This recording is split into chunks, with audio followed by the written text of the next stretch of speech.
Good evening and a very warm welcome to the Grassroots Show. I'm Mal, your host for this evening. Hope everyone's keeping well out there and I hope you enjoyed the mini heatwave. Well, I'm glad to say we have a guest in our studio going by the name of Paul Cochran, also a work colleague, but Paul also helps me out in the Dunk Cross the Line campaign with the respect, everything that we do on the touchlines. And if you're a football fan in Merseyside, you might have seen Paul walking along with us and enjoying grassroots football and sort of monitoring all the irate parents. That's what we're all about. Paul, welcome to the show.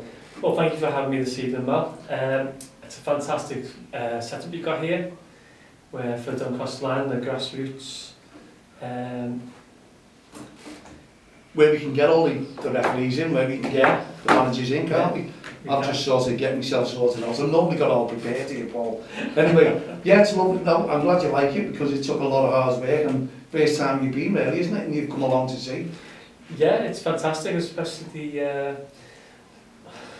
It's amazing. And I know you're camera shy as well. A little bit. I can't find the word to say. No, because really, right, look, what it was, folks, I tricked Paul. I told him that he was coming in to do a show, and he's normally used to, he can do a show when it comes to the WordPress. And what I mean by that, when it goes onto the podcast. And I didn't tell him that the camera was all set up, so Paul is just getting used to the camera, because when I told him it's going on YouTube, well, he was all for it, but as soon as that red light comes on, like many of you out there, as soon as the red light comes on, whoa, what I'm going to say, I've forgotten what I'm going to say. So obviously I'll be helping Paul out, because once Paul gets into the flow of motion, he'll forget the camera's on anyway, like everyone does. Anyway, so again, welcome to the Don't Cross the Line podcast show on YouTube from the Touchlines. Paul, you've been out with us loads and loads of times, and you know when it was without COVID-19. Unfortunately, we've got COVID-19. So as a parent, you're planning to put your children into football teams, but it came the wrong time, didn't it? So now it's put you behind a little bit. It has, yeah. We were looking at a team for my lad and my daughter, because they both love football. We were looking for teams, but obviously with COVID hitting, we're a bit unsure about the social distancing and how the teams would interact with that, and the things that they would put in place to protect the children who are playing, but also themselves, who are obviously the coaches. They need to be protected as well. Obviously, if we have any vulnerable people around, the last thing we want to be doing is spreading that, if children are indeed helping to spread it. Well, like myself, you're a key worker, so obviously your kids have been in school, I think, doing... Yeah, obviously with myself and my wife having to work throughout the whole COVID-19 lockdown, we've had to put our kids into schools, and the school that obviously we've put them into have been fantastic, no issues. They sort of bend over backwards to help you out. So I can't fault the school in any way. But yeah, it is a bit of a strange one, because they're still going to school and still interacting with the kids around them. And obviously their parents obviously working in other health organisations like the NHS and that. So there is a big fear of contacting it and bringing it into the house. But there's a lot of stuff that the school have put into place now that have reopened to a large group of kids, where prior to the 22nd of July, when the schools opened up, our kids were still allowed to use like the gym equipment outside, and the playgrounds was sort of just, you know, out and about, and you can go and do what you want. Now it's a lot more strict. The gym equipment is all cordoned off, you can't use it, because the schools are fearing that they're going to help spread the virus. So the teachers themselves are obviously worried if they have their families, that they're going to catch it from school and take it back to their own homes. So there is a lot of worrying times, even though the government are reducing the restrictions in the lockdown. There's still a lot of people like myself who have the kids who are quite wary. I actually have a son who has asthma. He was had to self-isolate for 12 weeks, and we ended up moving him out of our house to go live with his auntie, who had to lock down for 12 weeks as well. So that's worrying as well, because obviously you're in work and... Well, yeah, because obviously we're having to go to work, and I could be coming in contact with coronavirus. Luckily, I'm not going to know that I haven't. Well, I've not been tested. Well, the two was what I mean, wouldn't we? Yeah, we'll be obviously seriously ill if we were. But it was the fear of having to continue going out to work, myself and my wife, that we would actually bring it back into our son, who obviously susceptible to it with having asthma.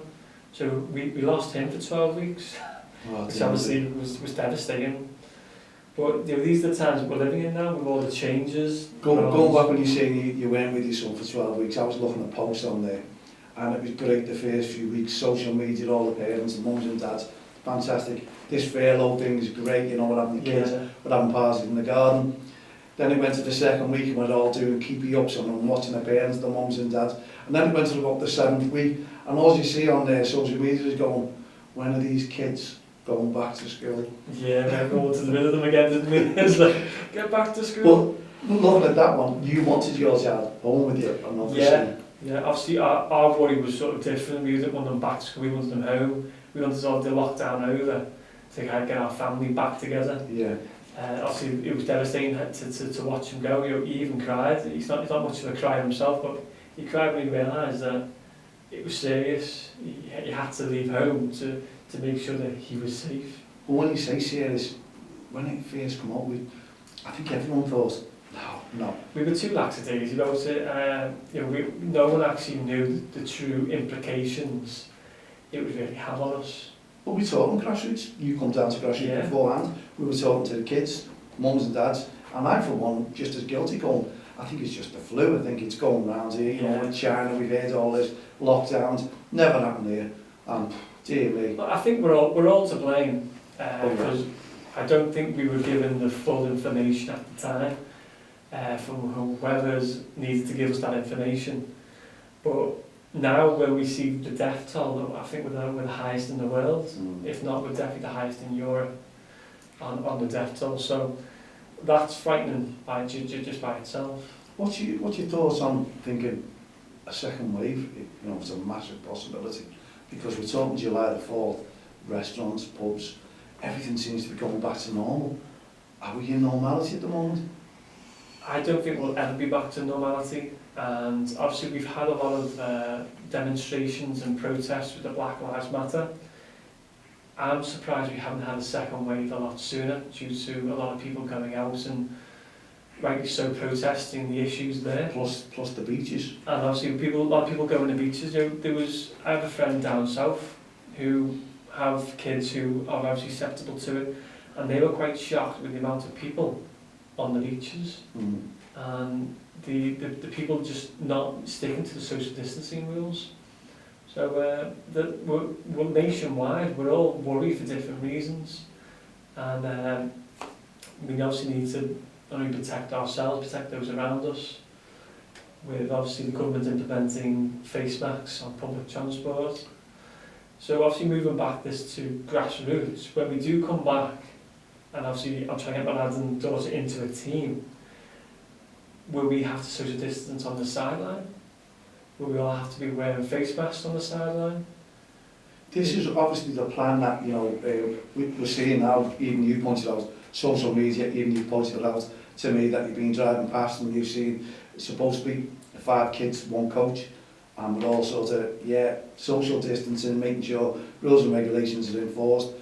But I think we're all witnessing where we're seeing kick-arounds on the pitches and the parks, and I think people just fed up with lockdown and they're just doing what they think is right for themselves. Yeah. We've got to take into account others. You may not know that the person you're playing with might have an elderly relative who might be susceptible to COVID. Well, I do know that there's clubs out there who really, you know, they've abided by all the laws, the rules, the regulations, all the advisories. They've gone with it. And there's still clubs who will not go out coaching because they're a little bit scared, because there's plenty of people still scared about the second wave.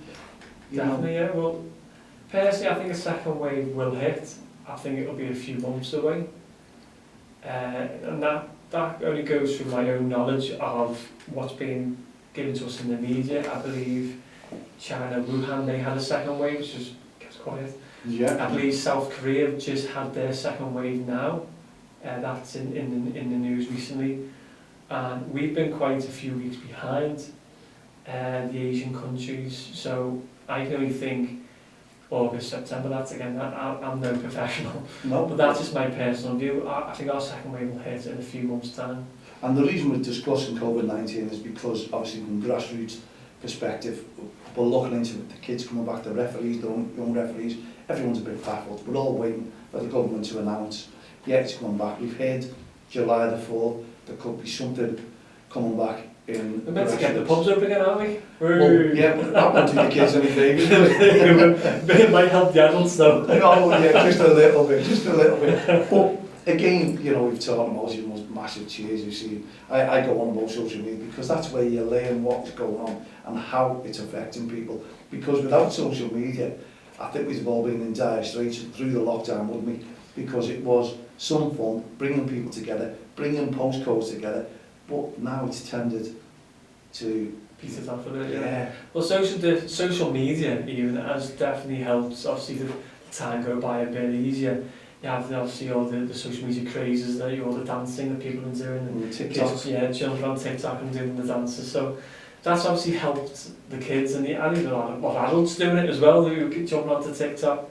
I'm not one for it myself. Well, I did. Well, I had a suit on, so no one knew me. And when I say the suit, not just the suit, the collar and tie and all that, it was actually John Cross, wasn't it? It was, yeah. So we're doing a little dance and danced to Daryl Carr right there from Lostock. He joined in a bit of fun as well. I see it now, yeah. Yeah, it was excellent. But everyone was at a go, and now we're all talking about, we're going back again to grassroots football because obviously that's why the studio's here. We're going to have guests in, social distancing. Paul, you happy with all that? Everything that we provide? Yeah, well, obviously there's a lot of room here, so we can do a lot of the social distancing that we need to do here. But yeah, it's and we're working in the office, and you've seen that, because we told our viewers and our listeners that we will have a camera up there and show them around it when it's all done. Yeah. And Liv, she's been absolutely fantastic. Liv Henderson, referee, we talk about she's coming in with the shows, and she's been helping out as well. So she's going to take all up on it. Definitely, yeah. Well, I've definitely seen the DIY she started. It looks like it looks fantastic. Looks good. Yeah. So we'll keep them on our toes. Can't wait till it's finished. And we'll get them to. We'll show that soon. Won't be long. You know, when the furniture comes in and we get all our guests in. I think they'll want to sit in the office, not in here, by the way.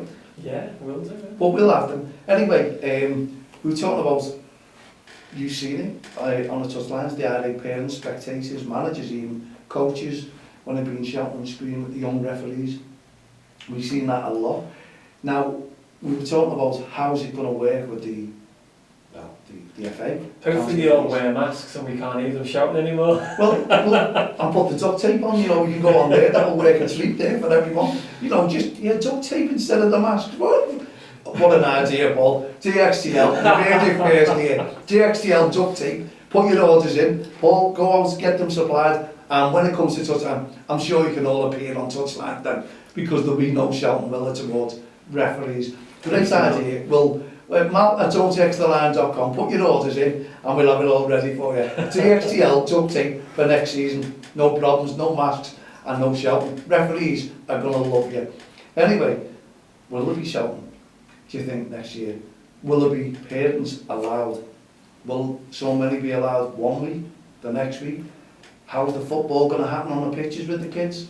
Well, I think if they're still sticking by the social media guidelines that the government are giving to us, I think you'd be a lot easier to see who is shouting, because you're not all huddled in one group, and then it's sort of like the modern mentality of you shout, no one knows who's actually shouting. Yeah. So maybe if you are spread out a bit more, you would know, or pinpoint a lot easier who the people who are making the scenes and making it a bit awkward for the kids to go and play. Yeah. So maybe it might reduce the amount of shouting that does happen if we do stick to social distancing, whether it's 1 metre or 2 metres, and we're going to keep in that distance. Well, as I said to Liv yesterday's show, in our days there was you never ever suspected lockdown, closed down, no school, no football, no nothing for the kids, and all they've had is the gardens, the ones who have stuck to it, by the way. So they've been fantastic. We were talking about presentations yesterday, trophies, getting the trophies out, and I still get managers saying to me, you know, oh, we want a presentation for the kids, it's a thank you. But the kids have been superstars, haven't they? You know, you've got to look at them and go, they've been under your feet, in the house, obviously, key workers, but for other parents, mums and dads who've had the privilege to have the kids home, especially got 4 or 5 kids. They've been troopers going in at home in the gardens if they're lucky enough to have a garden. You know, do we have presentations, you know, some of these managers, because they're all saying, well, where do we have it? I'm actually suggesting if they've got trophies lying around, maybe an open field. I'm sure there'll be social distancing there, and just something to applaud the kids for if they've got them, to applaud the managers, to applaud each other for the work that they all done during the lockdown, and just thank each other and just maybe have a little shout in about and say, this is what we want to try to achieve next year, how can we do it? Yeah. Well, I think obviously this obviously situation has really made us more aware of our own homes, our own surroundings, and how important they really are to us. Because we've sort of been cooped up in those areas, we've realised how important that they are to us. And going along with that, when the kids are having to go to school, a lot of the teachers have been quite shocked and surprised at how well that the kids have actually talked to the social distancing and the policies that they've put in place and the rules for the kids to stick by. So I think if we ever did do a presentation, I think the kids would be fantastic. Obviously we need to let them know that we're still sticking to those guidelines, we're still trying to protect everyone, not just ourselves. So maybe a big open field is probably the best idea, because you do keep that big room to be able to spread out more. Obviously if you're cooped up in a little room with a couple of hundred people with a couple of trophies to give out, then maybe not the best idea, but big open field. Field presentation. Yeah. Because I think the kids would be fantastic with it. They seem to be coping very well in the schools. Well, let's, you know, another idea, let's know. You send your messages in, marathonTextline.com, send them into Facebook, Twitter, LinkedIn, all the social network sites. Myself and Paul will look over them. Obviously you'll see Paul out and about with us if we get out and about for next season, but will there be summer leagues? You know, we put a message up there yesterday. The only time we could play football now would be a few summer leagues, and I don't know, I'm just a little bit worried that we're going to turn around and someone's going to say, right, we're going to cut the teams right down, there'll be no 11-a-sides in kids football, there'll be smaller sides, they'll be spaced out, and well, you know, because a few years ago when we went small-sided football, everyone argued about that and never worked. But with this now, and it hasn't gone, we're getting the warnings, hasn't gone, still around, we could have the second wave. The second wave, then it could finish football off altogether, couldn't it? It could do. Obviously the Premier League seems to have got back on track. They seem to be grinding out their games every 3-4 days that every team's playing. Well, Grassroots just seems to be put on hold as if it's on the back burner, but if we do get anything up and running through the summer, they may have to do something similar to the Premier League and do back-to-back games maybe. And if they are going to reduce the size of teams, you're going to have to get a lot more managers and coaches out there to be able to... And referees, because they're going to so it's going to have a massive impact if you're going to try and get this season finished. Well, they've ended this season, haven't they? They've ended it's totally gone now, It's totally gone, they've ended the season. But what I'm saying is, would they have any summer leagues? You know, we were having our summer camp. I don't think that is going to be coming ahead. July, August, you never know. We're also supposed to be going away in Turkey in October. Holidays, we're all still confused, aren't we? End of. But Paul, honestly, it's been brilliant. Anything that you like to say about, you know, any teams that you would be looking for if the football started off for next season for your kids? Well, obviously after a girl team for my daughter and a lad team. So any offers, throw my way. There you go. Always looking. Loads of you coaches out there area, because the first question would be, Mark, where's he from? What area do you want it from, Paul? Does it? Well, I live on the Pendle estate. Not a big one, but well, Thornton. Oh, all right then. Posh bars. Liverland. I think we're classed as brutal, really, but Oh, right, okay. Bars, So I was only joking there, I was born in brutal. Don't be slagging us off. I was born and bred in Crocs. There you go. So we'll know where you're out. Loads of messages we'll get now. But anyway, Paul, it's been enjoyable having you on the show. Obviously, thanks for having me. More. I'm hopefully you're going to be one of our presenters in the near future. Hopefully we get used to the mic and the camera. Well, I think you're starting to like it now, so I'm sure you will. When you look at the camera, when you look at it back and go, do you know what, Mal, I think we could do this now. It was all right. You've got through it in the end, not a problem whatsoever. Thank you very much for joining in. So we've come to the end of another show. We'll be back again tomorrow evening at 7 p.m. So myself, Mal Lee, and all the team here at the Grassroots Show, Don't Cross the Line, Respect Programme, and Paul Cochran. have a See you great later. evening. Put your feet up. Good night, God bless. And I'll switch the camera off any minute now.